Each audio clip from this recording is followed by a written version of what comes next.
Welcome to This Explainer. Today, we're unpacking a text that has literally shaped human history, Paul's letter to the Romans. Now, whether you're coming at this from a theological angle, a purely historical one, or honestly, you just appreciate a brilliantly constructed argument, this 16-chapter text is absolutely fascinating. While it's widely considered the foundational bedrock of Christian theology, today we're going to look at it impartially. We're analyzing it purely as a masterclass in rhetorical architecture. We're going to see exactly how the author sets up this monumental problem, engineers a really complex solution, and then grounds the whole thing in practical, everyday ethics. Okay, let's dive into this. To make sure we don't get lost in what is, let's be honest, a pretty dense text, we're going to map out Paul's overarching problem-solution application structure. We'll track his logic right through 5 clear movements. First, the universal problem of sin. Second, justification through faith alone. Third, the Spirit overcomes the flesh. Fourth, God's plan for all people. And finally, living out the new faith. So starting right off with Section 1, the universal problem of sin. Before Paul can even think about offering a solution, he spends his first few chapters completely leveling the playing field. He essentially divides humanity into 2 massive camps, Jews and Gentiles, and methodically deconstructs the pride of both groups. It's a brilliant dual argument. On one side, he says Gentiles, people without the Jewish written law, have absolutely no excuse because God's requirements are already written on their hearts and obvious in creation, yet they traded that truth for a lie. On the other side, he turns to his own people, the Jews. He argues that having the physical written code and the sign of circumcision means absolutely nothing if you're actively dishonoring God by breaking that very law. The text essentially asserts that neither side has a leg to stand on. Both fall completely short. He caps off this whole opening argument with a really devastating summary. There is no one righteous, not even one. For all have sinned and fall short of the glory of God. This right here is the absolute crux of Paul's problem. By making sin a totally universal human condition, he effectively silences all boasting. He removes any moral high ground anyone could possibly claim before God. The playing field isn't just leveled, it's completely flattened. With that massive problem established, we move right along to Section 2, justification through faith alone. Since the law only managed to make people painfully aware of their shortcomings without actually fixing them, the text introduces a totally different mechanism, a righteousness from God that operates completely outside the law. So the crucial point here is understanding this very specific definition of justification. In the architecture of Romans, this is the core theological engine. It means being declared righteous in God's sight freely, by His grace through faith, rather than by strictly observing the law. It's presented as a gift, not a wage. Think about it. If you work for something, your paycheck is an obligation, right? It's owed to you. But Paul argues that God justifies the ungodly as a pure gift, accessed simply by believing. Now, to prove he isn't just making up some radical new rule, Paul acts like a top-tier defense attorney.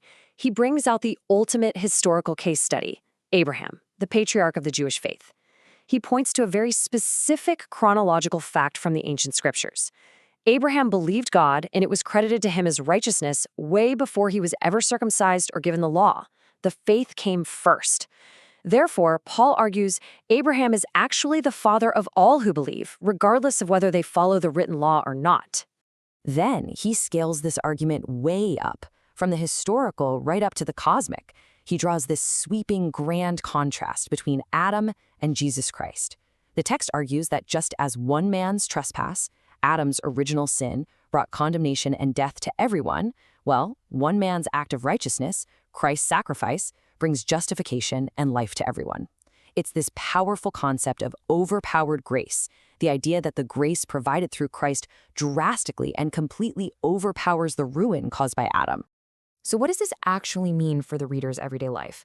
Well, Paul argues that being justified by faith completely reframes the entire human experience, especially when it comes to suffering. He lays out this amazing logical progression in chapter 5. Suffering produces perseverance, perseverance produces character, and character produces hope. And this hope, he insists, does not disappoint. It's an argument that totally flips the script on how we view adversity.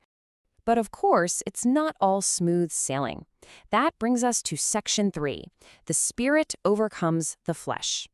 Even with this totally new status of justification, there is still a massive internal conflict. How are these people supposed to handle their ongoing, natural human urges? Paul uses a classic rhetorical technique here called a diatribe. He literally asks the exact question a skeptic would throw at his grace theory. If grace increases wherever sin increases, which is what he just argued, then hey, shouldn't we just keep on sinning so we can get more grace? It's a brilliant way of anticipating his audience's pushback. And his response is a booming by no means. The text argues that through baptism, a person is actually united with Christ's death. Because they've died to their old self, they are officially freed from being enslaved to sin. I mean, you can't be a slave to something if you're dead to it, right? He challenges his readers to literally count themselves as dead to sin and alive to God. He then breaks down this brutal internal tug-of-war, even admitting his own deeply relatable struggles. He basically says, look, the good I want to do, I don't do, and the evil I hate, I keep doing. But he resolves it with this stark contrast. A mind controlled by the flesh is hostile to God and leads to death. But a mind controlled by the Spirit, that leads to life and peace. He wraps up this entire philosophical wrestling match with an incredibly triumphant declaration. Therefore, there is now no condemnation for those who are in Christ Jesus. Which perfectly transitions us into section 4, God's plan for all people. Here, Paul hits the brakes to address a truly agonizing question of his time. If this new faith is the ultimate answer, where does historically chosen Israel fit into the picture, especially since so many of them were rejecting it? Now, what's really interesting about this is the rich agricultural metaphor Paul uses to objectively map out this dynamic. He compares God's people to a cultivated olive tree. He explains that some of the natural branches, meaning Israel, were broken off because of unbelief. This in turn made room for wild olive shoots, the Gentiles, to be grafted right in and share the root's nourishment. But he issues a very stern warning to those Gentiles.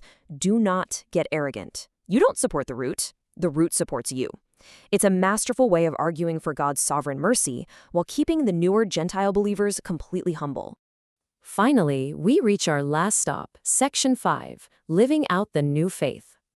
Right at the start of chapter 12, the whole letter pivots sharply. It drops from this lofty, cosmic theology right down to the gritty, practical reality of living in Rome. Because, if you really believe all this, how does it change your average Tuesday morning? He starts by telling them to offer their bodies as living sacrifices, which should completely transform how they think. He leans heavily into the idea of unity through diversity. Using the human body as a metaphor, he shows that just as a body has different parts doing different jobs, the community forms one single body. Everyone has unique gifts, whether that's serving, teaching, encouraging, or showing mercy, and they have to use them in proportion to their faith to keep the whole body healthy. The text then unleashes this rapid-fire list of ethical commands. We've grouped them here into civic duties and community ethics. On the civic side, they're told to submit to governing authorities and pay their taxes. Now, remember, they're living under the oppressive Roman Empire, so that was a really tough pill to swallow. But Paul argues that authorities are established by God to maintain order. On the social side, the ethics are radically nonviolent. Bless the people who persecute you. Live in harmony. Don't seek revenge. The ultimate rule, the one that sums up the whole shebang, is just this. Love your neighbor as yourself. Love is the fulfillment of the law. Going further, Paul gets incredibly practical about everyday interpersonal drama in chapter 14. He tackles disputable matters, the gray areas. In ancient Rome, you had vegetarians living alongside meat eaters and people who treated certain days as highly sacred while others treated every day exactly the same. Paul's instruction is super clear. Stop passing judgment on each other. If someone is distressed by what you eat, you're not acting in love anymore. The text prioritizes building each other up and keeping the peace over proving who is technically right about ancient holy days or dietary laws. Don't put a stumbling block in your brother's way. To wrap up the text, chapters 15 and 16 give us a glimpse into Paul's massive global vision. He's not just a guy sitting around writing philosophy, he's a highly active organizer. He lays out his whole itinerary. He's delivering a financial contribution to the poor in Jerusalem, then he plans to finally visit the church in Rome, and then he wants to use them as a launch pad to travel all the way to Spain. The letter ends with a huge list of personal shout-outs to his fellow workers, highlighting key players like Phoebe, who actually delivered the letter, and his fellow risk-takers, Priscilla and Aquila. And that brings us to the end of our structural analysis of Romans. We've seen exactly how it constructs a totally leveled playing field of human failing, builds this towering solution of grace through faith, and then lands on some intensely practical community ethics. So I want to leave you with this provocative thought. How might this ancient 16-chapter framework of universal equality, boundless grace, and mutual responsibility actually challenge our modern ethical thinking today? Thank you so much for engaging with this explainer. I highly encourage you to go dive into the historical source material for yourself to see all these arguments in their full context. Keep learning, and I'll catch you in the next explainer.